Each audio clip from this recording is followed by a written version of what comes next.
Ooh, I'm sorry for almost breaking that gavel. Can we close that door, please?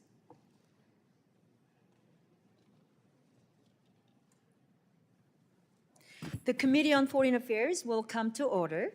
The purpose of this hearing is to evaluate the last 4 years of the Biden administration's policy towards East Asia and the Pacific, address its successes and failures, and identify opportunities for the Trump administration to strengthen our engagement in the region.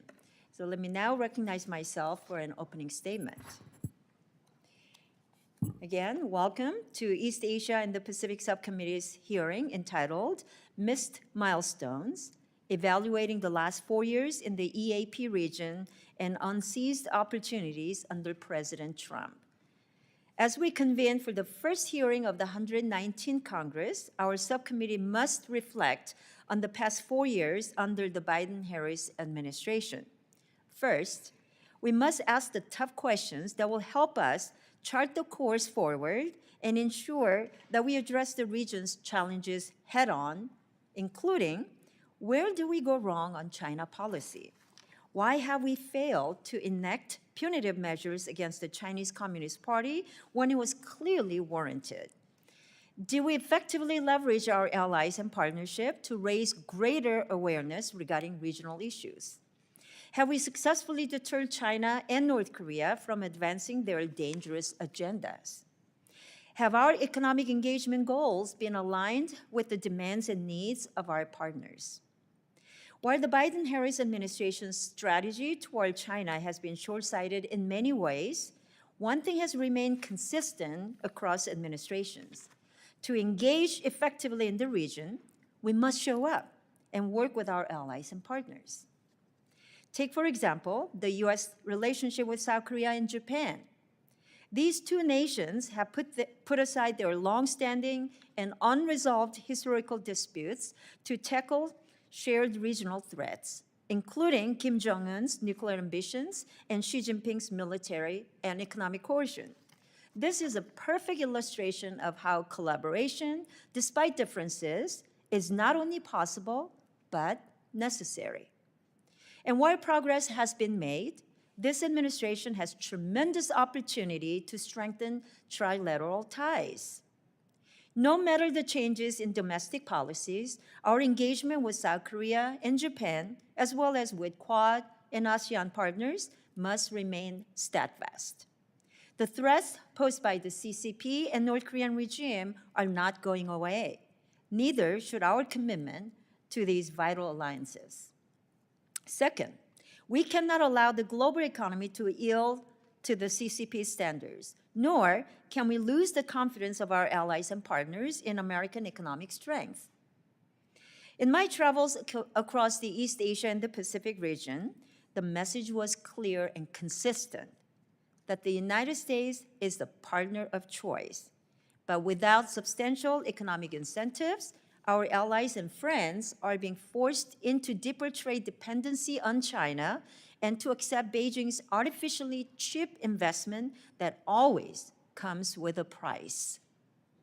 The previous administration's Indo-Pacific Economic Framework has the potential to provide a path forward to economically engage with these nations. Our subcommittee now has jurisdiction over the development finance corporations, and we will use every tool at our disposal to ensure the U.S. remains an active and committed economic partner in the EAP region. Third, we must continue our work on human rights. We cannot ignore the ongoing human rights abuses in Xinjiang, where Xi Jinping directs the imprisonment of Uyghur Muslims and Tibetans to erase their culture and identity. The CCP's transnational repression tactics have also spilled across borders, with the regime's United Front Work Department harassing and intimidating pro-democracy activists right here on the US soil. Meanwhile, Kim Jong-un continues to steal from his own people, subjecting them to torture, forced labor, and conduct unlawful and extrajudicial killings. Across Southeast Asia, independent journalists and civilians face charges simply for exercising their right of free press and assembly. America is safer and more prosperous when we put U.S. priorities first. Our allies and partners are better off when we show up for good. With that, I'm proud to have these witnesses before us today. Their insights will help us shape policies that will strengthen our position in the East Asia and the Pacific region and advance our national interests. Thank you. Let me now recognize the ranking member, the gentleman from California, Mr. Ami Bera, for your opening statement. Thank you, Chairwoman Kim. Thank you, Chairwoman Kim. We've been partners in this region for quite a while. We've had a chance to travel together, and I agree with your opening statements. There's progress that's been made, but obviously there's progress that we can make going forward that really shouldn't be a partisan issue. Certainly within Congress, many of these issues are nonpartisan. We can look at the Quad Coalition. In the first Trump administration, they set some of those baselines. The Biden administration elevated to the leaders level, very early in this administration, right after the swearing in. You had a ministerial, and I think that's something that we can build on. That partnership between the United States, Japan, Australia, India is vitally important to not just the geopolitical security for the region, but also from an economic perspective, bringing India into the fold. We've had the chance to travel to Japan and Korea multiple times, and the trilateral relationship is in a much better place than it was 4 or 8 years ago. We've got to continue to keep that intact, regardless of politics in the region.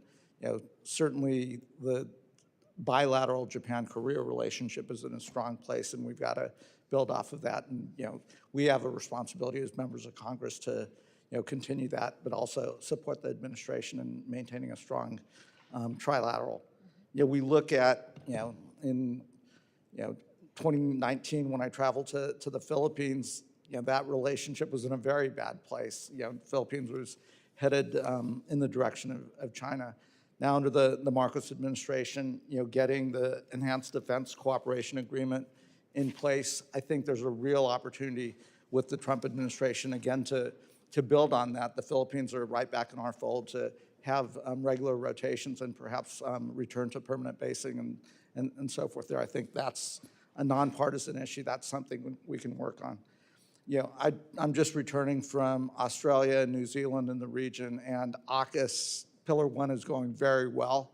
I've looked at the words of Secretary Hegstath and others. I think there's a strong foundation and support for AUKUS. Let's get Pillar 2 going. And again, this is a good deal for the United States. It not only establishes a presence, works with one of our Five Eyes allies.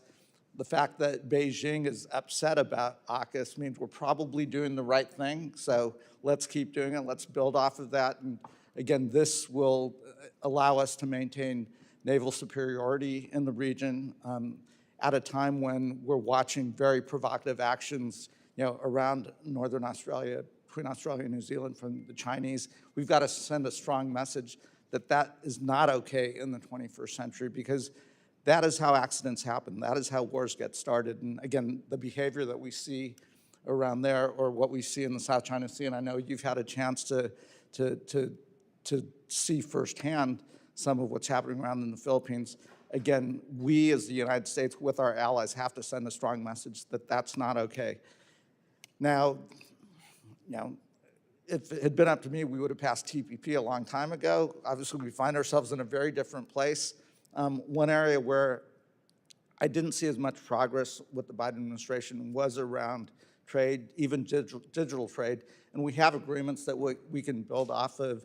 I think it is important for us to set the contours of what trade looks like. I don't think it's going to be joining CPTPP, but can we do digital trade? Can we get some progress here, even in a bilateral way? I think that would be important. And again, I think we as members of Congress on this subcommittee can work in that area. One area that we were a little bit late to the game, but we did see the Biden administration reestablish embassies in the Solomon Islands, Tonga, Vanuatu.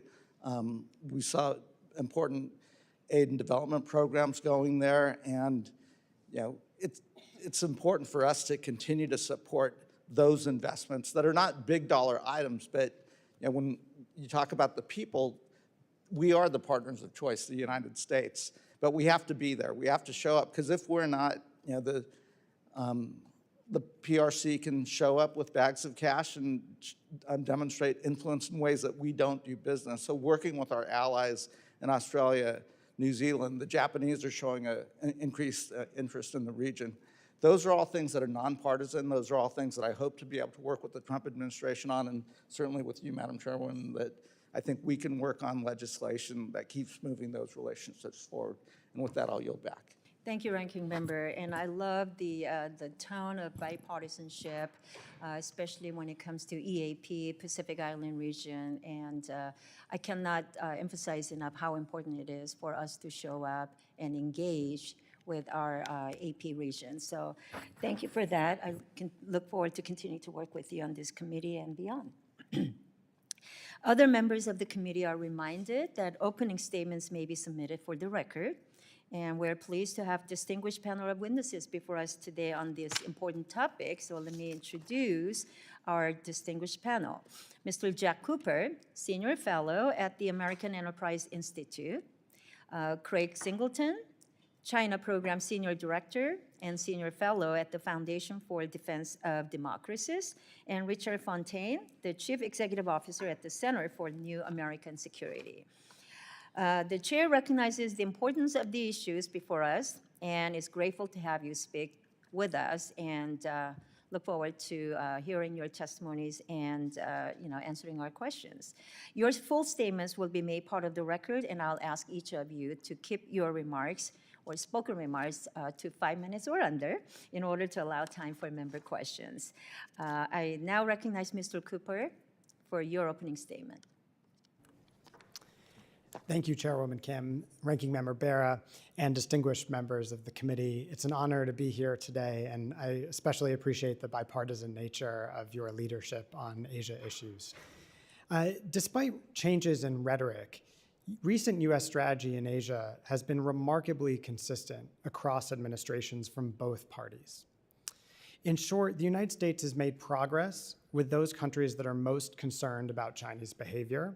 I would focus here on Japan, the Philippines, India, Australia, and South Korea, the same countries that both of you mentioned in your opening remarks.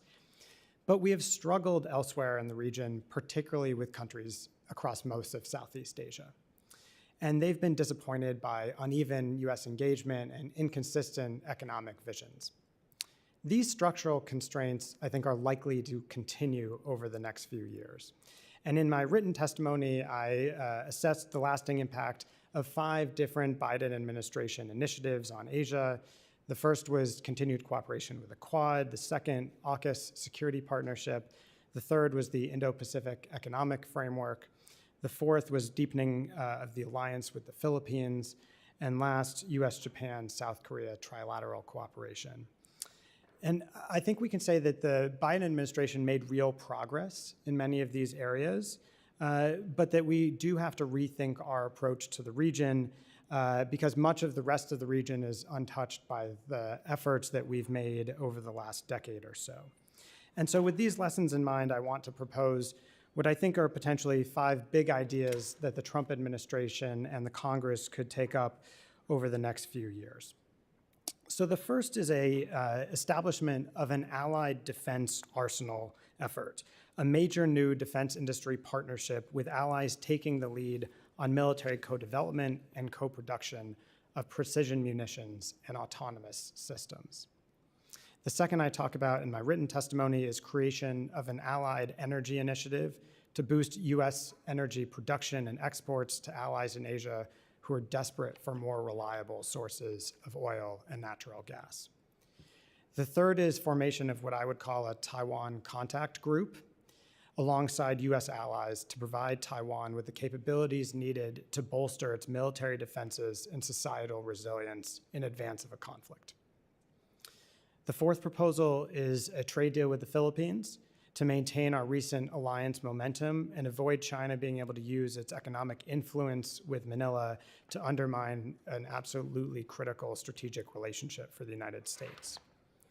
And the fifth proposal I would put on the table is that the Trump administration should make a big bet on Indonesia, akin to its efforts with India. And the reason is that Indonesia, as many of you know well, is a rising giant. It could act as a counterweight in Southeast Asia against China's regional influence, and I think it warrants much more attention from American policymakers. So those are 5 opportunities I think the Trump administration has. I want to quickly speak about 5 risks that I think are serious as well. First, Washington will need to avoid ceding a sphere of influence to China by better coordinating with its allies and partners while finding ways to stay engaged on the principles and the priorities that matter to countries in Asia. Second, threats to withdrawal support from Taiwan could further undermine the support of the Taiwanese public and their confidence in the United States. And that is particularly true, in my view, if it's coupled with a US drawdown from parts of Europe. Third, the danger of South Korean nuclear proliferation is real, and I think it is growing.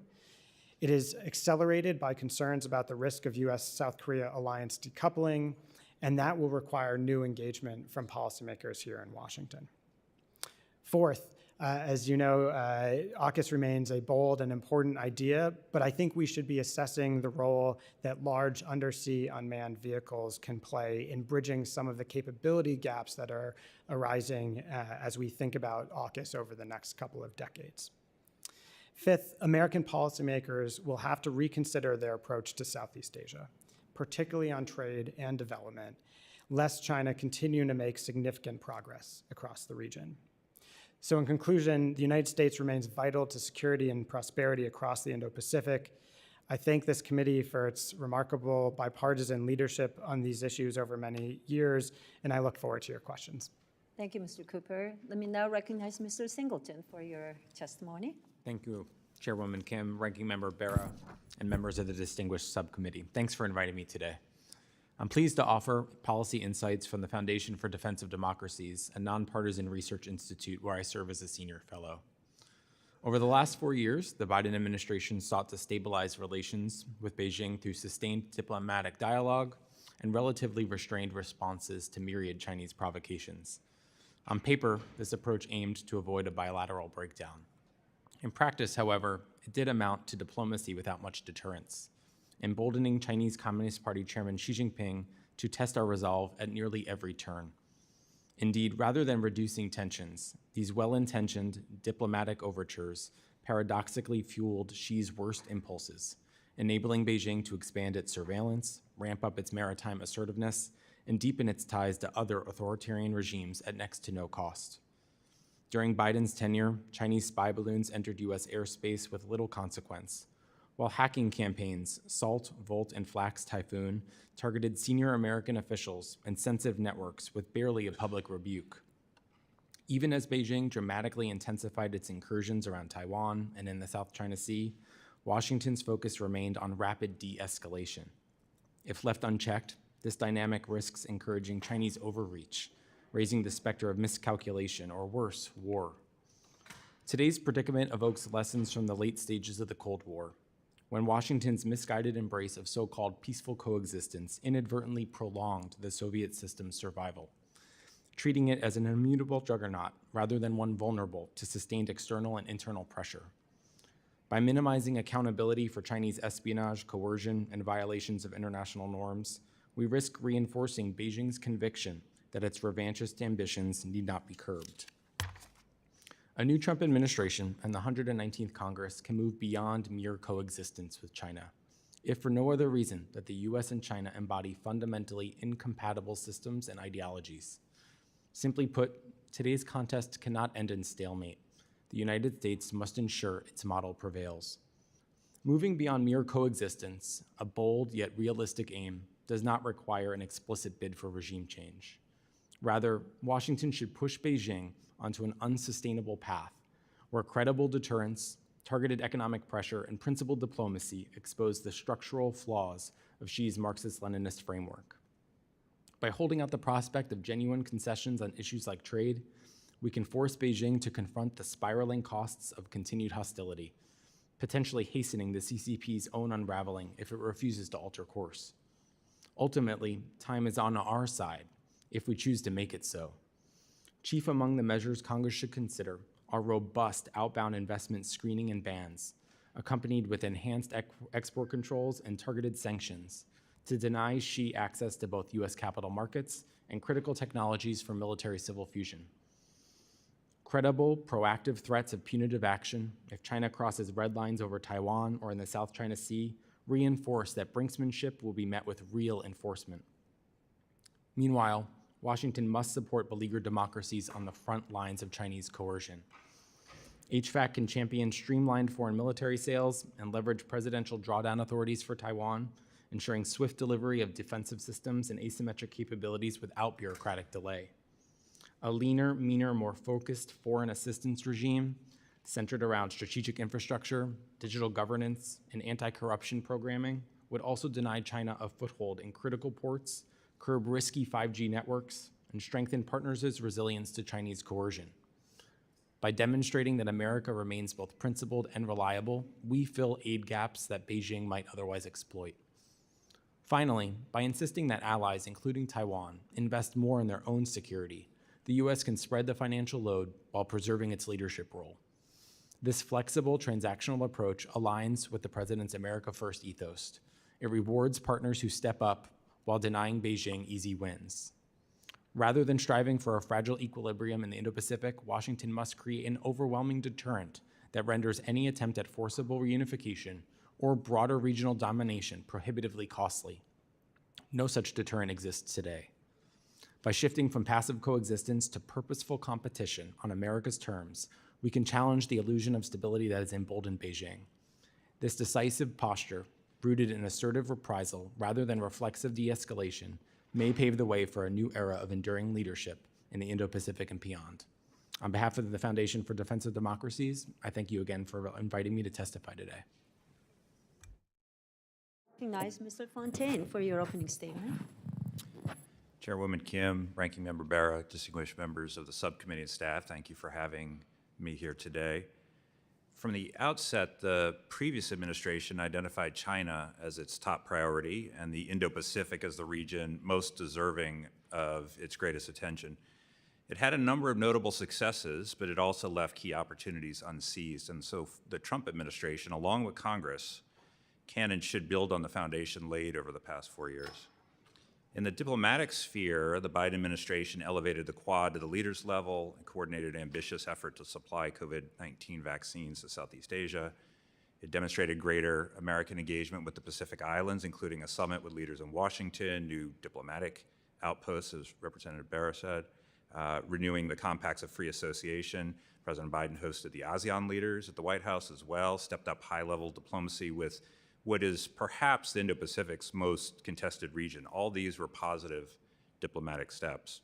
The administration also made significant moves on military posture, including winning base access for U.S. troops in the Philippines, securing an access arrangement with Papua New Guinea. Of course, it formed AUKUS, the Defense Technology Sharing Agreement with Australia and the UK, revised U.S. force posture in Japan, agreed on defense industrial base cooperation with India. Again, all positive signs. But for all that, the net deployment of U.S. military resources in Asia has been essentially flat for over a decade, even as China has made increases in virtually every area. And so righting the military balance in the Western Pacific and ensuring deterrence remain key challenges for the new administration. The Biden administration also refocused some of its economic efforts on the Indo-Pacific, but away from trade agreements and toward defensive measures like export controls on semiconductors, outbound investment reviews, restricting Chinese electric vehicles, and so forth. Its one attempt at an affirmative trade policy was the Indo-Pacific Economic Framework Agreement, IPEF, which the chairwoman mentioned. But this was a set of agreements that rather conspicuously lacked any market access in the United States and didn't need to be approved by Congress. And so it was very limited in what it could actually put on the table in terms of what countries in the region are looking for most from the US and the US economy. This recent paucity of positive economic moves in Asia represents another opportunity should the administration choose to seize it. So the Biden administration's made some significant strides in the Indo-Pacific over the past 4 years, even while, of course, it was dealing with acute crises in Europe and in the Middle East. But given China's increasing military strength, its diplomatic ambition, its technological advances, there remains a long way to go. The Trump administration and Congress should pursue several opportunities. First, they should elevate regional diplomacy. The Trump administration's first meeting with the Quad foreign ministers took place on only, I believe, their second day in office. This was a good step, and it's already been followed with extensive diplomacy with regional leaders. But there are questions, of course, that are swirling about the president's regional priorities, enthusiasm for tariffs, pursuit of positive ties with Russia, and more. So high-level and sustained Indo-Pacific diplomacy will be at a premium in all of the formats available, including the U.S., Japan, South Korea trilat, the trilat with Japan and the Philippines, the Quad, and of course Congress has an important role to play here with the CODELs and the visits, both to Washington and other places. The new administration also should pursue a positive economic vision. I think there's wide agreement that the United States should continue to reduce its economic dependence on China in areas that incur national security risk. There's less agreement, but I think there should be, on the corresponding lesson here, which is you trade less with China in sensitive areas and you trade more with your friends and allies. And there are the possibility of sectoral agreements like digital trade or on critical minerals that would set rules, reduce dependencies on China, and signal renewed U.S. economic leadership. The United States on the military side can't arrest the eroding balance of power in the Indo-Pacific and meet our critical commitments elsewhere without a major increase in defense spending, and at the same time moving some of our military resources from the Middle East and Europe to Asia, especially in light of the prospects for peace in 2025 in each of those two regions. And then finally, it would be wise to avoid some unforced errors. The new administration obviously is moving quickly to differentiate itself from its predecessor, including on Asia policy, but shouldn't shoot itself in the foot by eliminating programs that have helped the U.S. bolster friends in the Indo-Pacific and contest Chinese influence, whether that's foreign aid or some of the other arrangements that are currently under question. So by avoiding own goals, by pursuing the many opportunities before it, the new administration and the U.S. Congress have a significant potential to bolster America's position in the world's most important region. Thank you. Thank you for your wonderful testimonies. Your opening statements give us a lot of food for thought, and much of which we agree on.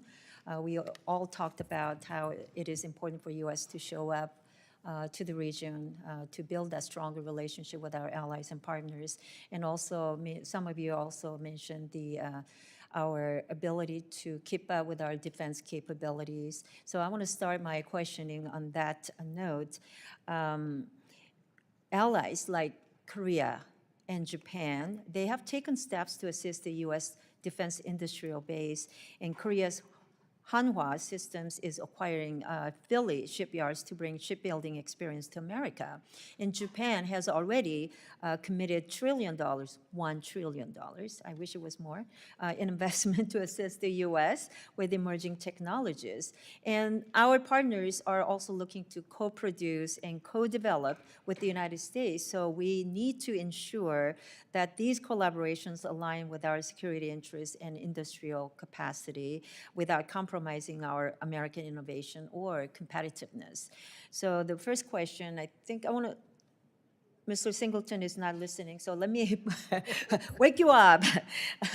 What steps can the Trump administration take to strengthen our defense industrial base while also working with our allies and partners on national security priorities and technological and economic advancements? Sorry Thank you. to put you on this. Wide awake. It's amazing that we are talking about enhancements to our defense industrial base today, because we're actually thinking about investments that are going to be really coming into play tomorrow. Time is the enemy here. I think this administration has real opportunities when we're thinking about incentivization and also deregulation. But where we are seeing gaps quite clearly are expanding mineral stockpiles that we will need for tomorrow to actually feed and drive these industries. We actually don't have a skilled talent workforce yet for these critical industries in the defense sector. So starting to think about actual concrete programs that we can put into place through legislation to build up our tech talent workforce will be absolutely vital. I think, and Zach hit on this as well, trusted defense supply chains is probably the future, and I think East Asia will play an anchor role in that structure. Co-development with India, for example, on fighter jets, Japan, the glide phase interceptor to go after hypersonic missiles. These are all new and amazing opportunities that I don't think we would have been talking about a few years ago. Right.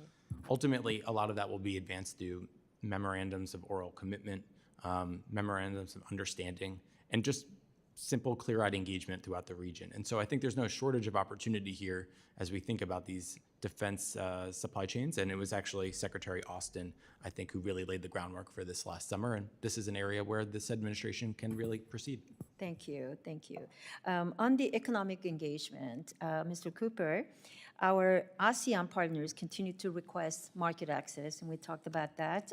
IPAF is good, it's a good starting point, but as you noted, we don't have market access there.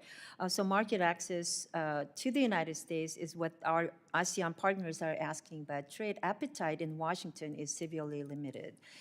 So in your testimony, you mentioned that Trump administration is unlikely to embrace IPAF. So what alternative strategies can the administration pursue to maintain the U.S. economic influence in the region without ceding grounds to Beijing? Thanks, Chairwoman Kim.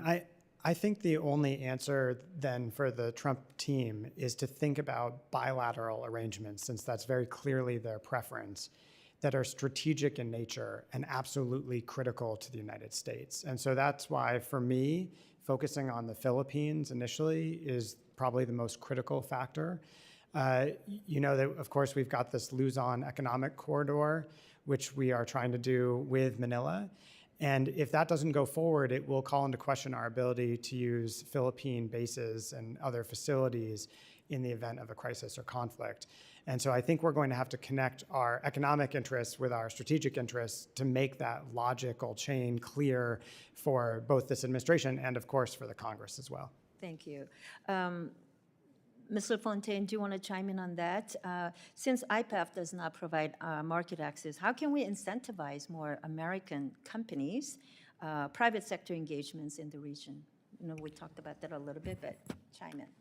Yeah, I think it's worth pointing out that in the first Trump administration, the administration did reach a digital trade deal with Japan and used the digital trade chapter from USMCA there, and also had kind of a mini deal on agriculture. So it is just not completely beyond the realm of imagination to think that over the next 4 years, there are bilateral deals, particularly in sectoral areas, you know, that could be reached on digital trade, which could be done bilaterally or multilaterally, which would be more about setting the rules than even market access or some market access things, again, on relatively non-controversial areas like critical minerals and things like that. I mean, more ambitiously, you know, if the U.S. gets back in the business of, you know, free trade agreements, which admittedly is a little hard to think about right now, I mean, we could have an FTA with the Philippines. We could have an FTA with Taiwan.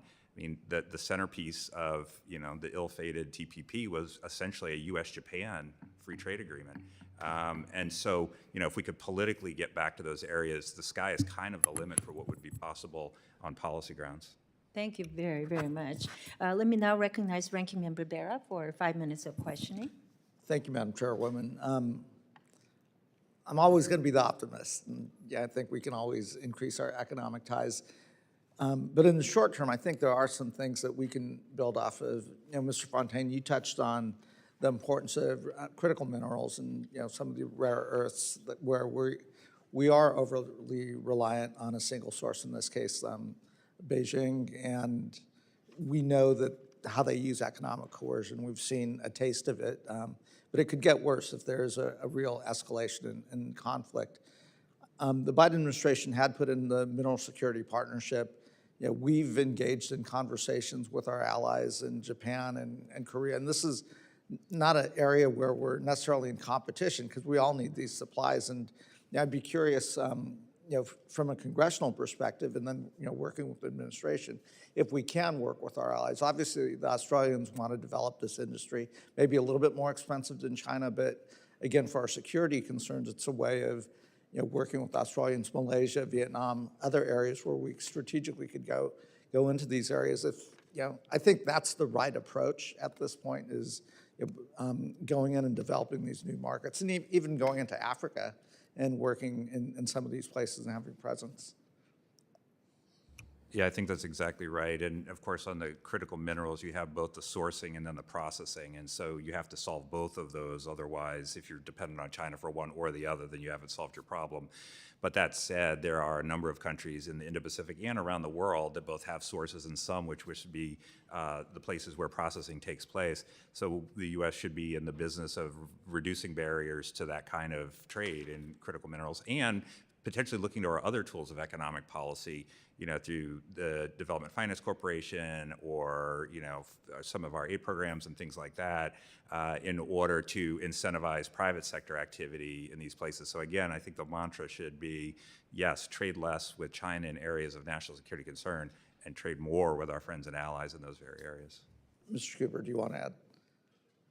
I would just add very briefly, this is an area where I think there are some countries in Southeast Asia that have tremendous capability to help us and help themselves, and Indonesia is sort of the most obvious of those. So I think mineral security partnership is the kind of thing that should be able to last through from the Biden administration to the Trump administration, because as Craig was saying, it picks up on a lot of critical items that they've been worried about for a long time, going back to the first Trump term.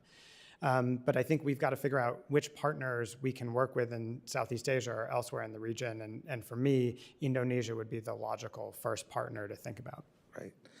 Let me shift to the Pacific Islands.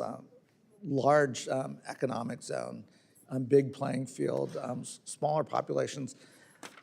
I know I've traveled extensively there. I know the chairwoman's traveling to the region as well.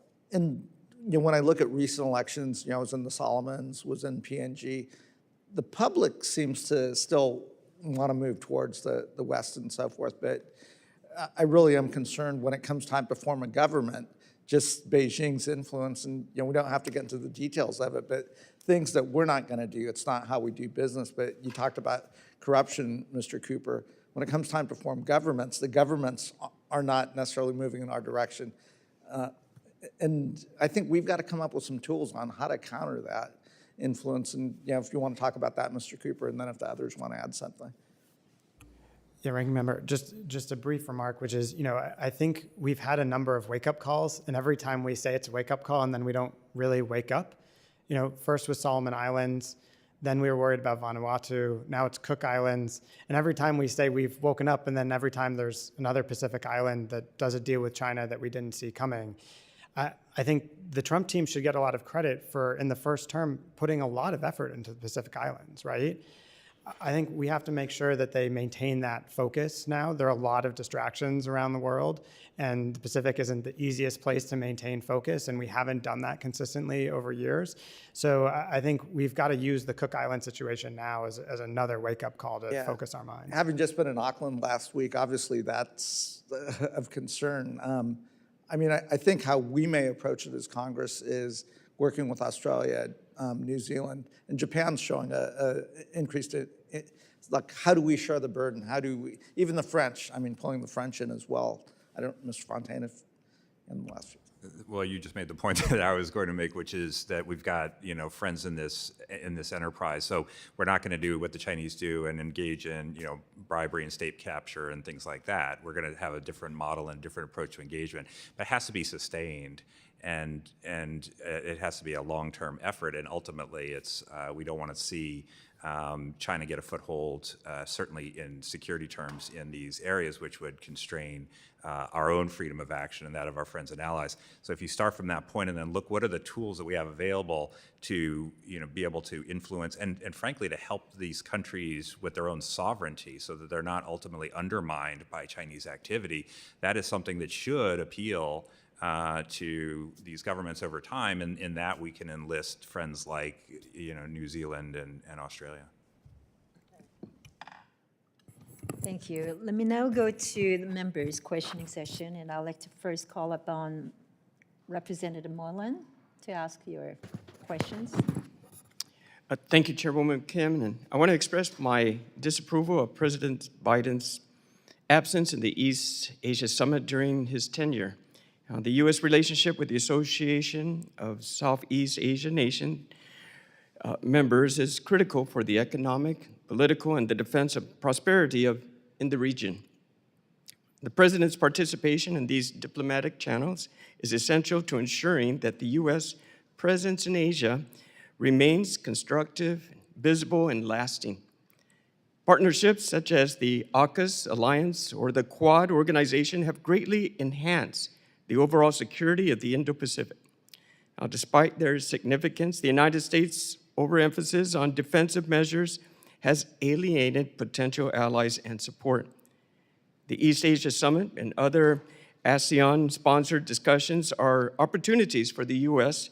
to cooperate on issues like healthcare and trade and disaster response and even energy. Yet the non-participation or just vocalizing the anti-Chinese sentiment is a missed opportunity that the United States cannot afford. Unlike the previous administration, President Trump must approach the organization like ASEAN with the same passion as defense partnerships. And some have even cited President Xi Jinping and President Putin as examples of the absence to defend President Biden's non-attendance. But the United States can and must do better. For diplomatic efforts, we must stop looking at PRC or Russia as an example and demonstrate that the United States will be a lasting ally. In the absence of our adversaries, the United States can assert itself as a preferred partner in the Pacific. The United States has recently accomplished significant diplomatic achievements in the Indo-Pacific, such as the U.S. Alliance for International Development's disaster teams or professional development programs in Cambodia. Nevertheless, the United States cannot rest on its diplomatic laurels, and these relationships need demonstration of our commitment. So I implore the Trump administration to learn from President Biden's mistakes. And I ask you, Mr. Singleton, you have vast experience, and I appreciate that. And what actions can the U.S. take to strengthen trust and cooperation with ASEAN nations, particularly those growing closer to China? No, thank you, sir. I mean, I think we mentioned it earlier, but we have to show up. I think our greatest comparative advantage would be presence, persistence, and partnership.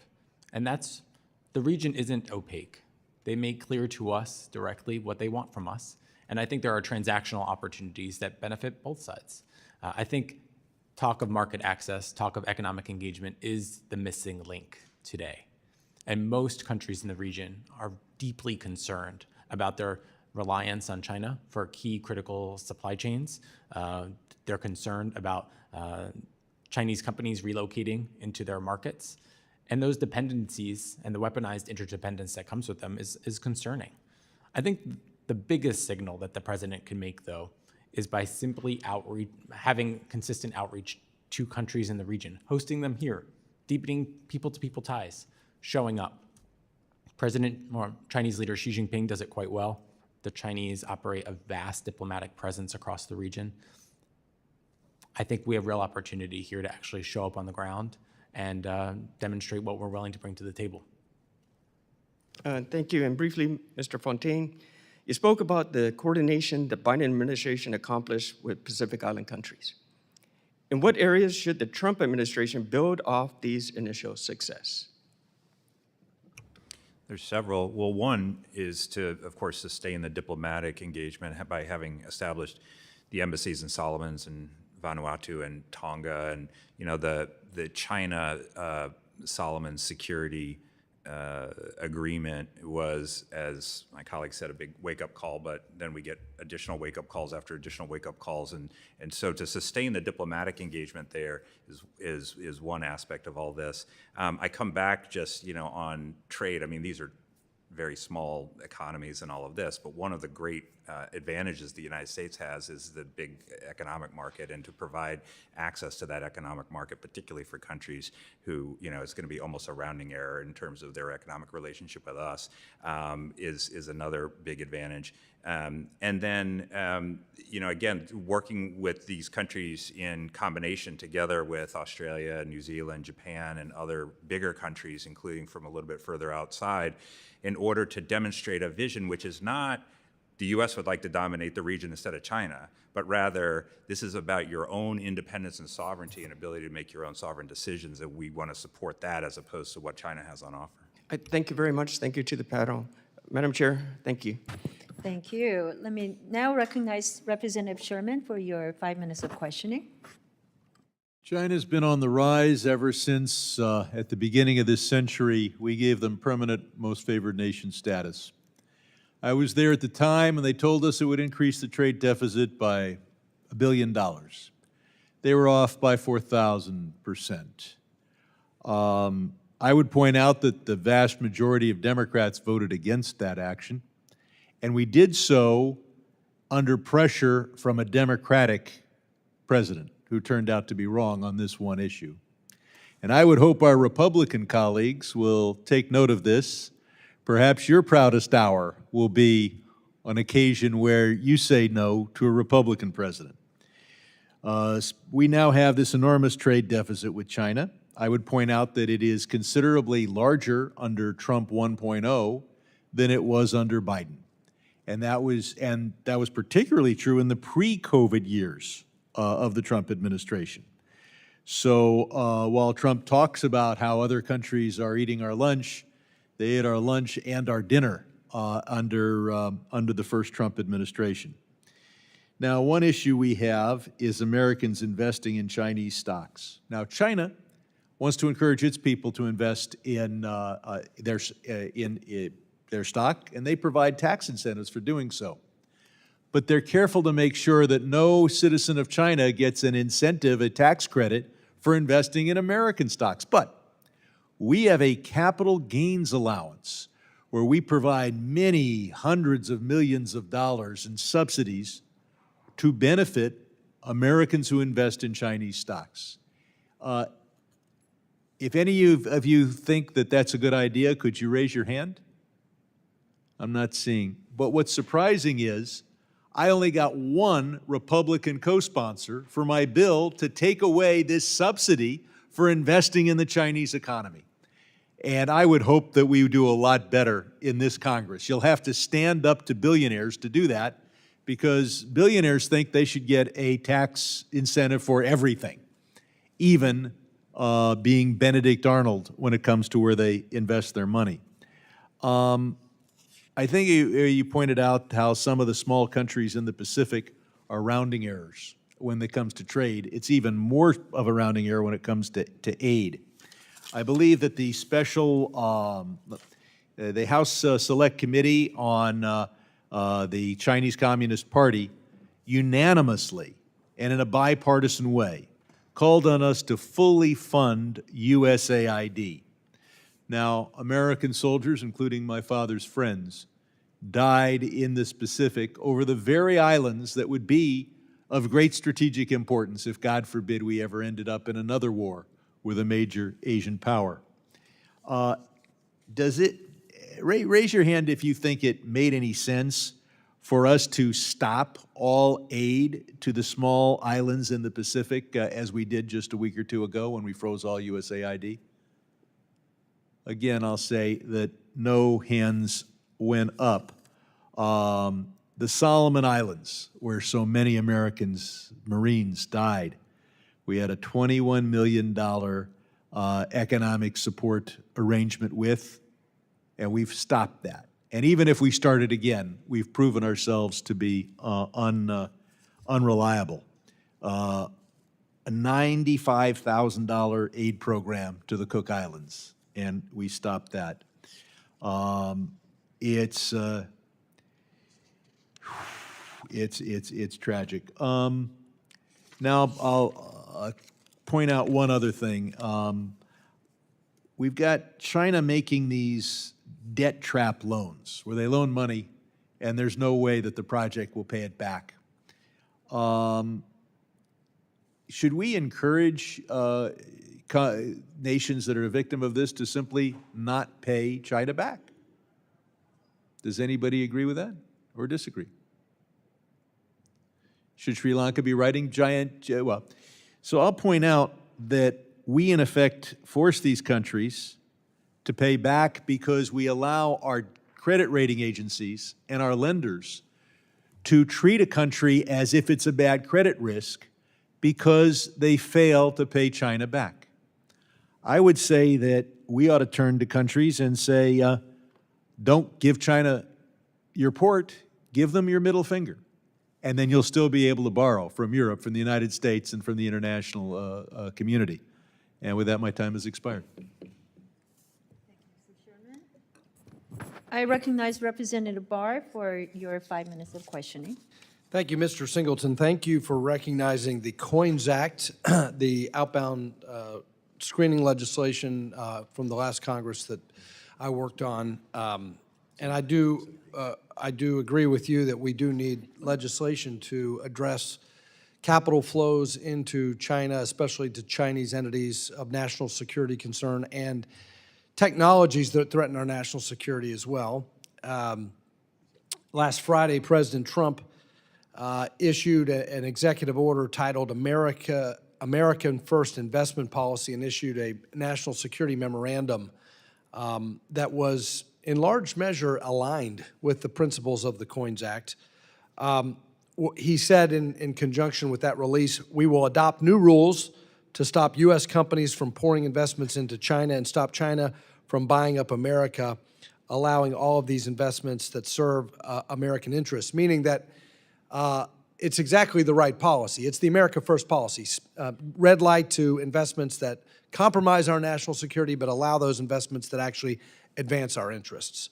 My question to you is, given the fact that the administration has now issued an executive order, it replaces the Biden executive order on outbound investment screening, is it important that Congress act as well here? Is it important that Congress pass legislation to provide statutory definition to all of this? No, absolutely, and thank you for your leadership on this issue. I mean, cutting off Xi's access, I would say, to Western capital and technology is like depriving a fire of oxygen. I think if we don't, we're sort of very much fueling the system that is seeking to overshadow our own. I was very impressed with the policy release memo last week, but it's vital that those protections be codified into law.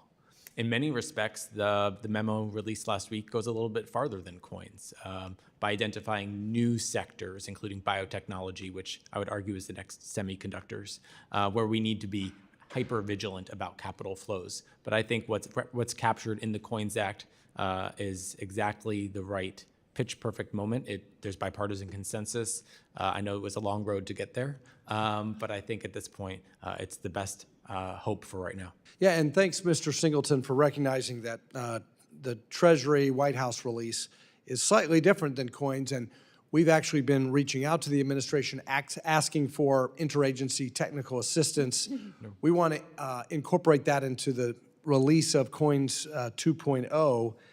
What would you say, though, to the argument that, and obviously because of my work on this, I support the effort, but what would you say to those who make the argument, and it's not altogether a bad point, that under Xi Jinping, China has abandoned the American innovation model, that the Chinese Communist central planning has replaced private allocation of capital with state-run investment, and because of that, between 2018 and 2023, the number of annual startups founded in China has collapsed by over 97%, and that Chairman Xi's crackdown has really deterred U.S. investment. Since 2018, U.S. venture capital deals in China have fallen by 87%. In other words, the market is taking care of this. China's economy is collapsing. China's disadvantage is that they're communists. And so outbound investment is slowing down because it's a bad place to invest. Do we still need COINS?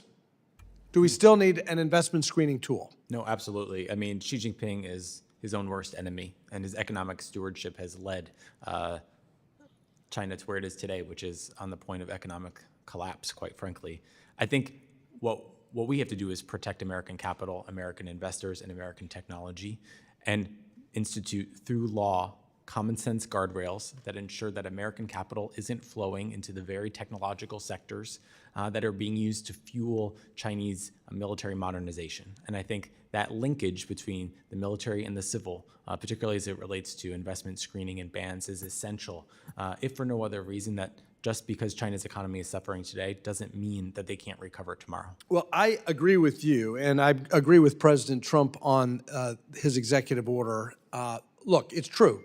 Chairman Xi has, in some regards, made China uninvestable. Why on earth anyone would want to invest in a communist economy where at any moment's notice, at the whim of the bureaucrats in Beijing, all of your investment could disappear. Nevertheless, there are capital flows. There are Western investors, U.S. and otherwise, who are investing in some of these critical technologies, and so we do need legislation. I appreciate your testimony. I yield back. Thank you. I now recognize Representative Amo for your 5 minutes of questioning. Thank you very much, Chairwoman, and it's a pleasure to be on this subcommittee, and I look forward to your leadership and that of the ranking member over this Congress. I know that every member of our subcommittee wants to advance American interests and counter China's influence in East Asia and the Pacific. And every member should want to strengthen our supply chains, boost economic cooperation, and protect our national security. And I believe that every member understands the only way to achieve this is by building alliances and partnerships. As we look at the last 4 years, I believe that President Biden understood these points. It's why he led a historic effort to establish one of the most significant security agreements in generations. Australia, United Kingdom, United States Security Pact, as everyone knows, is AUKUS. And it's important to just break it down and share that, the AUKUS improves that monitoring and increases deterrence in the Indo-Pacific. It allows the United States to continue our leadership in emerging defense technology. Pillar 1 created a pathway for Australia to acquire nuclear submarines. Pillar 2 created deeper cooperation between all of the 3 allies for advanced defense capabilities. Now, many businesses in my home state of Rhode Island are working on technology included in AUKUS, like the Virginia-class submarine, or they're developing technology for Pillar 2, like the next generation of underwater drones. And so this agreement promotes national security and boosts local economies with good-paying jobs. It strengthens our relationships around the world. Mr. Fontaine, could you share why it's so essential that we continue the work of AUKUS, and how can we work to strengthen cooperation as we move further into Pillar 2? Sure, thank you, Congressman. Well, Pillar 1, I think the case for that is probably straightforward, but to increase over some years, but nevertheless, to increase the number of allied nuclear-propelled submarines in the key military theater is a good thing, especially given China's increasing capabilities across the board. So we want that, and of course, the Australian participation in Pillar 1 of AUKUS is a significant injection of several $1 billion into the submarine industrial base in the United States at a moment when we're behind on sub-production, and so that's a good outcome as well. On Pillar 2, in a way, a lot of the hard work has already been done. The Congress, went through the exercise of ITAR reform, which is always, throwing sand in the gears of some of these ability of countries, including some of our closest intelligence and military partners, to cooperate with us in technology. So that part has been done. We've taken our lumps from the French for having, participated in the subcontract. So a lot of the hard work has been done. On Pillar 2, I think that the key is to have some quick, visible wins, because this is a proof of concept, right? This is not only something that could work for the U.S., the United States, the U.S., U.K., and Australia, but if this goes well and we can show that things are possible with Pillar 2 that otherwise wouldn't be, then Japan, South Korea, India, other countries can plug in on particular projects in a similar sort of fashion. But we haven't seen the quick wins yet, and there's a bunch of potential projects. I mean, the Australians have some unique capabilities on quantum, PNT, position, navigation, and timing. You mentioned unmanned undersea capabilities.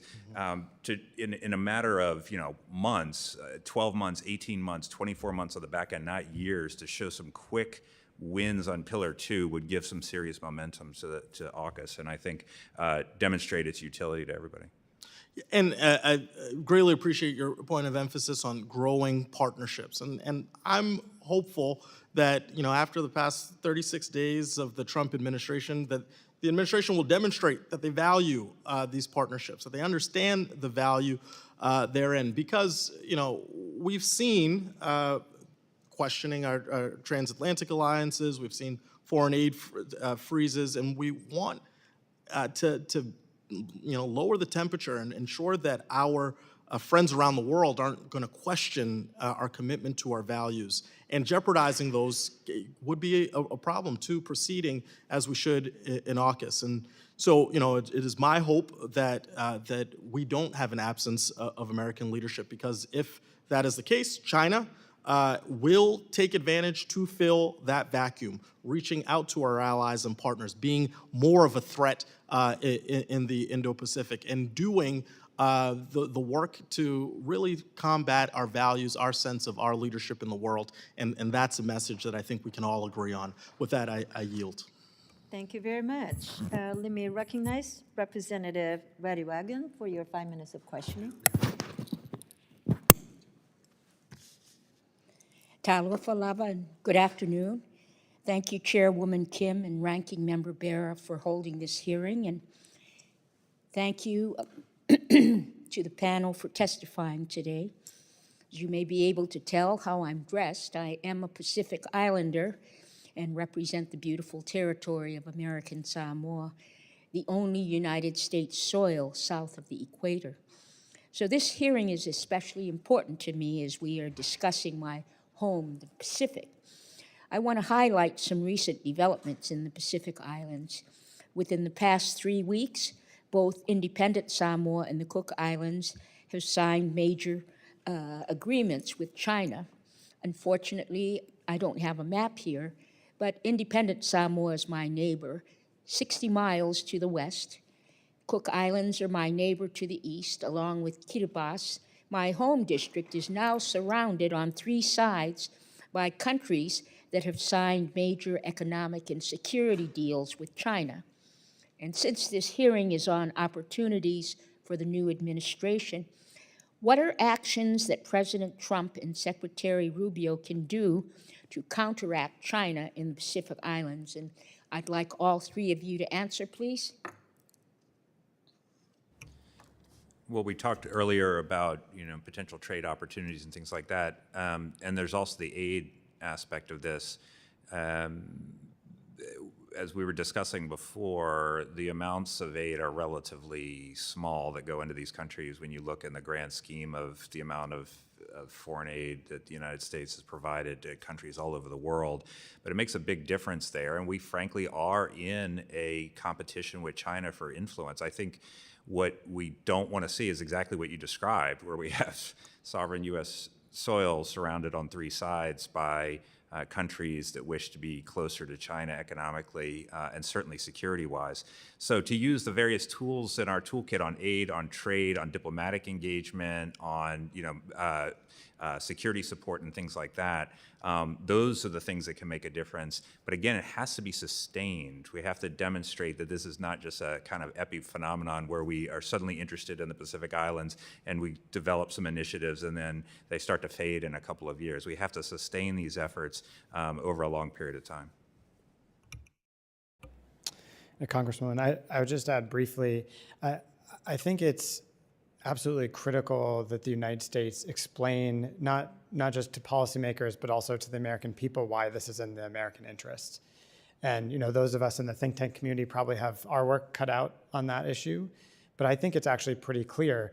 If you're President Trump and you're looking for areas where a little bit of money goes a long way, what better place than the Pacific?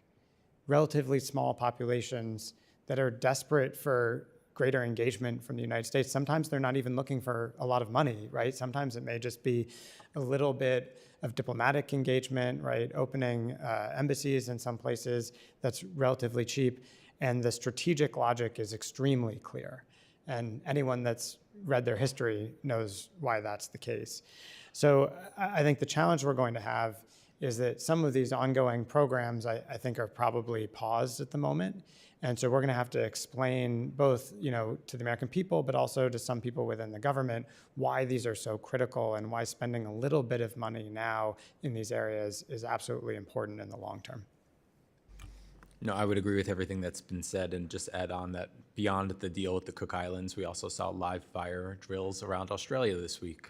Quite alarming, demonstrating, I think, a capability and an intent from the Chinese to project much farther from their shores. I think as it relates specifically to Pacific Island countries, there are several opportunities. One is seabed mineral mining, which is an area that's ripe for, I think, opportunity for the United States. I think fishery management, maritime transport and security are other areas that closely align with this administration and the previous administration, even educational exchange, climate change assistance and support. These are all, I think, basic programs that I think, to the points raised, are relatively inexpensive, but go a long way to deepen people-to-people ties. Thank you, Madam Chairwoman.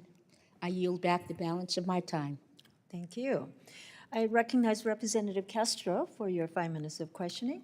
Thank you, Chairwoman. Mr. Fontaine, in your testimony, you note that in 2022, Nepal accepted a $500 million grant through the Millennium Challenge Corporation to expand its electricity grid and improve road infrastructure.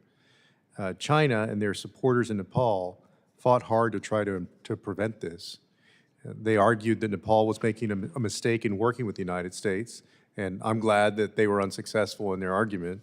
The Trump administration has abruptly frozen this assistance with no transparency. Many government officials in Nepal now worry whether they made the right decision in partnering with the United States. How do you think Nepal's leaders feel about their decision to make the politically difficult decision to ignore China, to bypass China, and to work with the United States? Well, I suppose they're waiting for the outcome of this review, and I hope that this gets turned back on, because this is the reason I mentioned it in my testimony. If you look at this $500 million MCC compact with Nepal, it took Kathmandu about 5 years to actually come to the point where they agreed to do it for exactly the reasons that you said, because they were being lobbied by the Chinese not to do it, because this is a kind of a declaration of strategic intent that they had to think pretty hard about. And it's also worth noting that this all took place during the first Trump administration. This was a Trump administration idea to do this with Nepal. And so now that this is frozen, the Chinese would love to march in and say, we will replace the Americans here and also point out American unreliability if we were able to say once this was going and now this is not. And it's also worth noting that Nepal agreed to kick in $200 million of its own money toward all of this. So it wasn't just us putting in our own. Oh, thank you. And I guess, well, let me ask you, do you have confidence that that aid will be unfrozen, or that deal will be unfrozen? Bear in mind, the National Endowment for Democracy, their funding has been frozen. IRI is frozen. NDI is frozen. That represents, along with what USAID represented on the development side, a way that the United States engaged the world and also promoted democracy around the world. So I would ask the panel, having seen what you have seen of the Trump administration, the United States, for example, just voted with Russia this week to prevent a resolution that essentially would have placed the blame on Russia for the invasion of Ukraine. From what you've seen so far, do you have confidence that these funds will be unfrozen? I don't know what's going to happen with the funds, but I can point out, in addition to the Nepal example I gave, how I think some of this, if not corrected, amounts to shooting ourselves in the foot. So if you look at what NDI and IRI has been doing, they've funded, for example, groups in Bangladesh, Burma, Nepal, and Sri Lanka, which have already been approached by the Chinese saying, because the funds have been frozen, saying we will replace the American funds. Now, these are democracy groups, so they don't have much interest in taking money from the Chinese in the first place, but that's not going to be the case for everybody. And so again, there's, the Chinese are sort of ready to do this. So it's created an opportunity for China to come in as we've pulled back or receded. Or, IRI, for example, provides cyber tools for circumvention technologies and other things that allow dissidents and democracy activists in places like China to be able to communicate with each other away from the watchful eye of the state. Well, that's frozen now. And so I think those are the kinds of things that we would want to have in our arsenal as we compete with China. Gentlemen, you all have, and I would just also note real quick that I think what's especially troubling is while these funds are frozen, these deals are frozen, it's not as if there's been some other plan that's been laid out to describe, what else is going to go on in lieu of these things, right? Like, then you could have some debate about whether that's better. Here, everything's just frozen. Well, I think it was, Secretary Mattis that said that if we don't end up spending a little bit of development assistance in places, then we end up having to use bullets, and that certainly, I think, would be the concern. I'll just say very briefly that I think at the end of the day, the Trump administration, I understand the logic of why they want to cut down on government spending, right? But I think the point that's critical is we've got to do an assessment of each of these projects to see whether it's worthwhile. And so doing anything across the board doesn't make sense, especially when we can't turn them back on after that. And so I worry a huge amount about the damage that could do over the long term. I would add, China routinely criticized IRI, NDI, and NED projects, and I think they claimed that we were smearing Beijing. I think that is reason enough to keep a lot of them. But I think a wholesale review is important. That should be done expeditiously, and I think to the extent possible, a lot of these projects should be reinstated. So. Thank you. I yield back. Thank you. I now recognize Representative Biggs for your 5 minutes of questioning. Thank you, Madam Chairwoman, and I appreciate our witnesses today for your testimonies this afternoon. As the engine of the global economy, East Asia and Pacific, and I'll just say EAP here on out, the Pacific's stability is fundamentally linked to our prosperity and security. Maritime domain awareness is therefore paramount within this vast space, demanding a comprehensive approach that recognizes the interconnectedness of security and economic environment. So serving on both this subcommittee and the Homeland Security, Transportation, and Maritime Security Subcommittee grants me a unique dual perspective. From my vantage point, the United States Coast Guard's leadership in enhancing the region's maritime domain awareness is undeniable. We see the Coast Guard standing shoulder to shoulder with nations across the EAP region, from Palau in the Pacific Islands to Japan in Northeast Asia. In Palau, this partnership focuses on countering illicit maritime activities like illegal, unreported, and unregulated fishing, which safeguard our vital resources. Further north, the Coast Guard conducts engagement with Japanese counterparts by collaborating on regular Western Pacific exercises and active intelligence sharing that strengthens interoperability and ultimately contributes to a more transparent and secure maritime environment. Across the EAP, the Coast Guard embodies this proactive approach, not simply reacting to crises, but actively fostering maritime safety and security by assisting nations in incident response, providing essential support, and building critical maritime domain awareness. This vital work takes on even greater significance as maritime domain awareness becomes a central pillar of the Quad initiative, which recognizes that a stable and secure maritime domain is foundational for regional peace and prosperity. This brings me to my first question, and I would like to ask each of you to please respond briefly. But what specific role can an increased Coast Guard presence play within the Quad framework to address the complex and evolving regional security challenges that we face today? I'll go first. I think countering Chinese illegal fishing is one area where the Coast Guard has an important role to play as a force multiplier, but frankly as an untapped resource. And it's not limited to the EAP region. There are news reports this week of Chinese illegal fishing fleets operating off the coast of Argentina, where the Argentine military actually had to intervene. I think these are areas where the Coast Guard has tremendous experience and expertise and technology, and where we can really have value add. Thank you. And I would just add, ma'am, it's so critical in many of these countries that they don't have the ability to easily cooperate with our Navy. Our naval ships tend to be much larger and much more capable than their navies are. And much of the time, their navies are doing missions that are much more similar to our Coast Guard, with vessels that are closer in size to Coast Guard vessels. And so often they actually, I think, prefer to be able to work with our Coast Guard than sometimes the Navy, which is a little bit more challenging for them to deal with on a symmetrical basis.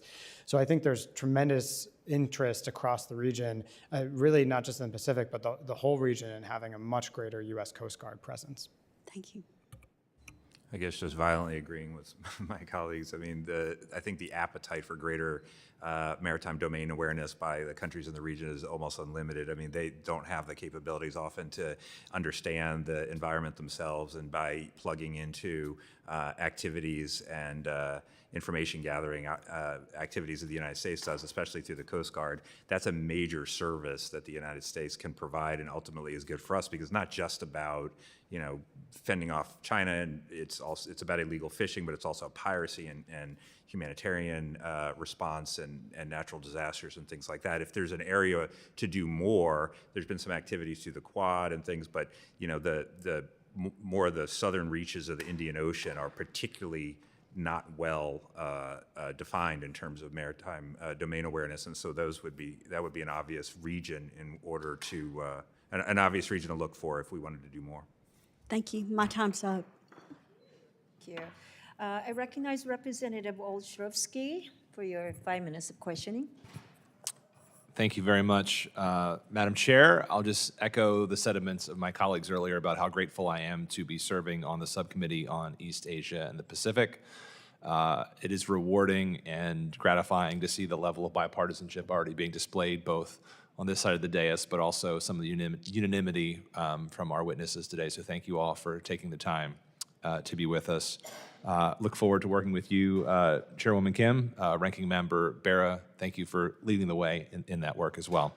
I just want to dive in a little bit. I think the stage has sort of been set earlier.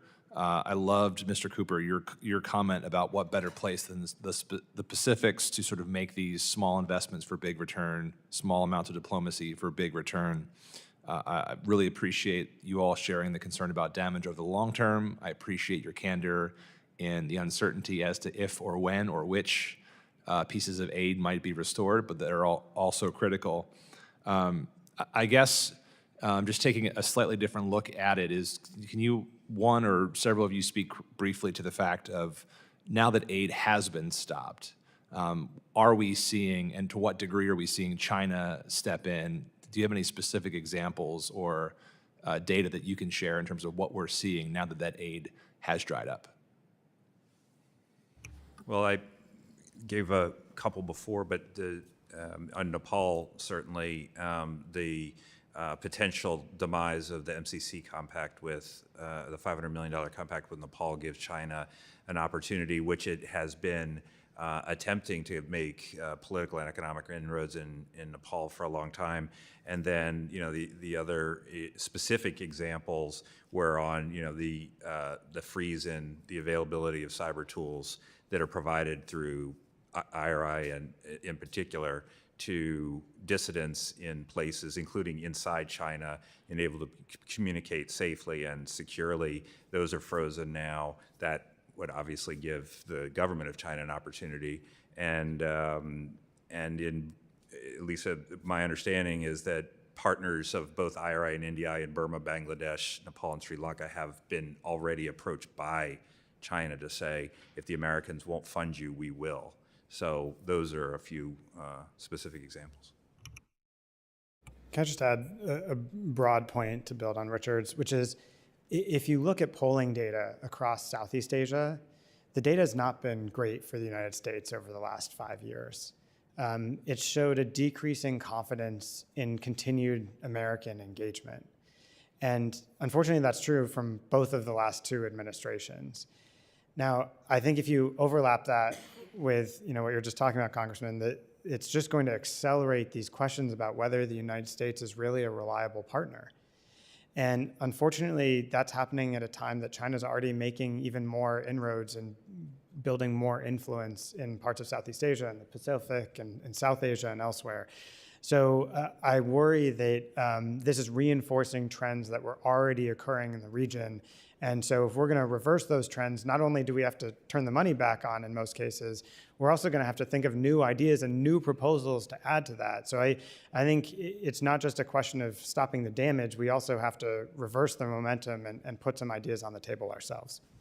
I would agree wholeheartedly. I mean, we've seen indications in places like Cambodia as well, Myanmar, about deactivation of these programs, particularly in the civil society and reporting space, journalist space. I think one thing we've all realized is that a lot of Chinese coercion is quite corrosive on civil society, and it's very important that we fund free academic journalist exchanges on the ground so they can report the situation fairly and accurately, and we're not ceding the information space to the Chinese. So just fair to say, the longer this goes on, the harder it's going to be not only to get back to where we were, but to also, fair to say, yeah. And I'll just reaffirm to my colleagues here and to others, I think many of us are committed to rooting out waste and abuses that are legitimate. So to the extent we continue this conversation, we very much want to be a part of stopping aid that does not advance American interests while not having the damage done that we're seeing today. So thank you all very much. With that, Madam Chair, I yield. Thank you. We do have some time, so I would like to take the opportunity to go for a second round of questioning. And the first question I would like to address is the CCP and its IP theft that we're all concerned about. According to FBI, the CCP steals up to $600 billion worth of U.S. intellectual property every year. So we need to use every tool available to stop this obvious theft and hold the CCP accountable. So I would like to first ask Mr. Singleton, maybe start, and then you can all chime in. How can the U.S. leverage existing partnerships that we have in the Indo-Pacific with our allies and partners so that we can create a unified or united front against the CCP's IP theft? No, absolutely. So much of the IP theft that we discuss is occurring in the commercial space, but I also focus on the academic space as well. Congress recently reintroduced the Deterrent Act, which aims to crack down on Chinese attempts to secure intellectual property from our college campuses, much of which is funded by Congress. I think these are basic common sense measures that will force universities to reckon with the fact that they're going to have to diligently report their entanglements with Chinese universities and Chinese companies, particularly those tied to Chinese civil military fusion.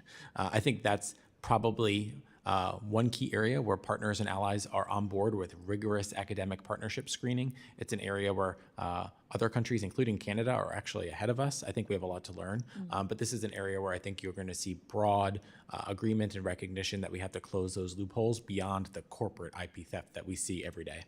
Thank you. Just to add to that, I, a number of years ago, had the chance to do a report with the Foundation for Defense of Democracies on this very specific issue. And one thing that we pointed out in that report is there are a number of products in which the US government has charged Chinese agents with stealing American technology. And the businesses that were engaged in that stolen technology are still selling the products back into the United States. Solar cells, for example, at massive scale, and they drove the American producers out of business in so doing. I don't understand how we can't just turn the spigot off of the ones where we actually indicted people in China working for the government who are stealing this technology, and we're still letting them drive our companies out of business years later. So I think there are areas like that where we just absolutely have to take action, and until we do, I don't think that Beijing is going to take us seriously on this issue. Please chime in, Mr. Fontaine. Well, China's theft of intellectual property from the United States and other countries as well is described by some as one of the greatest wealth transfers in history, and I think probably rightly so. And when you look at it, it truly is outrageous, both in terms of scale and just the substance of what the Chinese have been doing over time with this expensive time, the amount of time that it takes to develop technology and intellectual property that have been stolen and then exploited for economic reasons, including sometimes in our own markets. The only thing that I would add in terms of potential remedies is to the degree to which the intellectual property is stolen or is resident in cyberspace and through cyberspace, I think there's a role for offensive cyber activities in all of this. I mean, this is something somewhat controversial inside the government and policymaking circles. You have to be careful about these things. But we do have a lot of insights into who some of these actors are, how they operate, and the cyber tools that they use in order to conduct this theft. And we have a lot of our own that we should be using just to protect ourselves and to exact a price on those who have engaged in these transgressions. Thank you. I would like to talk about one other issue, which is North Korea policy. We need to make some adjustments, and the U.S. need to make some policy changes toward North Korea, considering the evolving nuclear ambitions and continued weapons development. And I would like to see how you can, talk to us about the U.S. taking leverage on existing minilateral frameworks to strengthen the extended deterrence and enhance our regional security. Do you want to go, Mr. Cooper? Sure, I think this is an incredibly important issue, and unfortunately, I think our approach in recent years is probably best termed strategic patience 2.0. We've just sort of waited and put our attention into other things, and the reality is that the problem has gotten worse. And so bad, in fact, that I think the risk is that now our allies in South Korea are actually fairly serious about developing their own independent nuclear capabilities because they worry about the pathway that North Korea is on. So I don't know whether Donald Trump can engage with Kim Jong-un directly and address some of these issues, but I think we absolutely have to think about a renewed campaign to shift the direction, because otherwise we're going to end up with an even larger North Korean arsenal, even more missiles, and without a strategy to deal with it. Thank you. Ranking member? Sure, I'll just make a few closing comments, and should have said this off the top. Appreciate the bipartisan nature of this, but to our Foreign Service officers, folks that are working overseas, I visit with them. They're often working in tough places in refugee camps, et cetera. These are patriotic Americans, and I feel for what they're going through right now, the uncertainty. Having just traveled abroad, having had side conversations with folks, these are not folks that see the world as Democrats or Republicans. They see themselves as patriotic Americans, and I do want to publicly say thank you for your service and thank you for what you're doing, and hang in there. Again, we don't want to lose that talent, especially some of the younger folks, but also the folks that have made a 30, 35-year career out of this. These are patriotic Americans. I'm glad to hear in a bipartisan way, the importance of some of these programs, and some of these programs started in the first Trump administration. So, we had Congressman Yoho, our former colleague, here 2 weeks ago, and just kind of watched him work the BUILD Act with Senator Coons and others. The Trump administration should be proud about that. They should not take that apart. As we come up on reauthorizing the DFC, these are tools that I'd actually like to see us expand. They're tools that are good for America. They're good for American businesses. They're good for our influence. In February of 2020, right before the pandemic shut things down, led a CODEL to Sri Lanka and Nepal, largely because both of them had MCC compacts that were sitting on the table that we absolutely saw Chinese misinformation. Like, these are grants. These are not Belt and Road type of debt diplomacy. These were direct grants. Now, the Rajapaksa administration ultimately turned that down, and we did see the debt trap that Sri Lanka ended up in and what it did to its economy. It did take a lot of work to get Nepal and Kathmandu to agree. It was a good deal. It is still a good deal for them. To the Nepalese, hang in there. We will do everything we can to get those dollars flowing. Do not take the, again, look eyes wide open with how the Chinese do aid and development and use debt traps. And you can look around the world and see the downside and the danger of that. That said, I do think with this America First initiative, we are going to have to rethink a little bit how we do aid, development, and finance. And I touched on in my earlier comments how we leverage our resources with our like-minded, like-valued allies that have interest in this region. And again, I think that is where we, with the European Union, with Japan, Korea, Australia, even India that has an older relationship with Africa and broad diasporas there, we ought to be looking for places where we can work and leverage our resources to go further to develop these economies and go into places like Kenya to develop things. We also should look at programs, when I've traveled around the Pacific Islands, there's a really elegant program called the Pacific Island Tuna Program that the Nature Conservancy with Walmart using DFC funds and so forth. Like, these are great programs that, are public-private partnerships and, help build the resilience of fisheries and do development projects in some of these Pacific Islands. I would urge us as a subcommittee to look at how we can support and broaden some of these programs like Pacific Island Tuna. It's not unique to Walmart, and we've had those conversations, but again, it's a really elegant program that is really appreciated in the Marshall Islands, and a place like PNG would be the perfect place for us to go and expand a program like that. So I look forward to working with the witnesses in your organizations. I think it's an incredibly important time. Government efficiency is fine.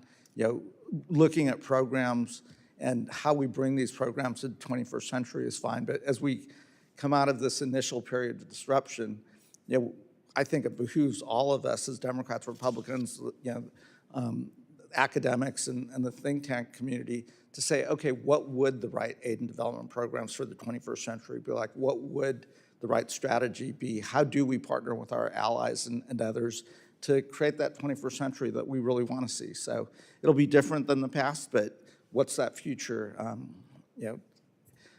geopolitical strategy for the 21st century look like? So thank you again for being here, and again, thank you, Madam Chairwoman. Yes, thank you, Ranking Member. As we close, I'd like to, just echo how important the East Asia and the Pacific region is for the United States and its role on the world stage. As we reflect on the last 4 years, and I think we've done that very constructively and productively through our engagements and our dialogue today. So I want to thank you again for your insights. And moving forward, I think it is very, very essential that we focus on strengthening our alliances and partnerships throughout the region. And collectively, we can combat the shared threats from North Korea, China. And these are the threats that we face today, and it's not going away anytime soon. So our engagement must remain steadfast, regardless of domestic political changes. And we must also ensure that our economic strategy aligns with the needs of our partners. Right? It's not something that is one-sided, so we need to really, really find ways to work together with our partners and allies. And we must offer alternatives to China's state-driven economic model that too many countries have been forced to accept. So we need to show up. We need to bring alternative solutions to them. And we cannot allow the global economy to be dictated by Beijing standards. So while we stay resilient and steadfast, again, we need to be mindful of what our allies and partners' needs are. Washington must use every available tool to advance our economic agenda while punishing the CCP's unfair trade practices. Finally, we talked about human rights in my opening remarks, and I don't think we went into that in depth today in our conversation, but I truly believe human rights needs to remain a top priority in our foreign policy.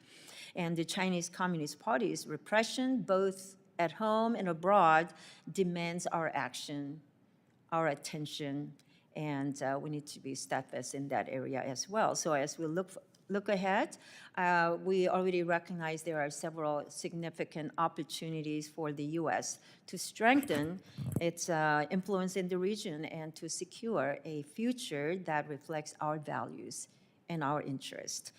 So I look forward to working closely together with not only with my colleagues here, but with folks like you who are working on the ground and you are experts in the field. So we want to stay engaged in our conversation, and we want to work with you as resource to many of us. So let's work together to ensure that our policies align with our with the challenges and opportunities that East Asia and the Pacific region faces.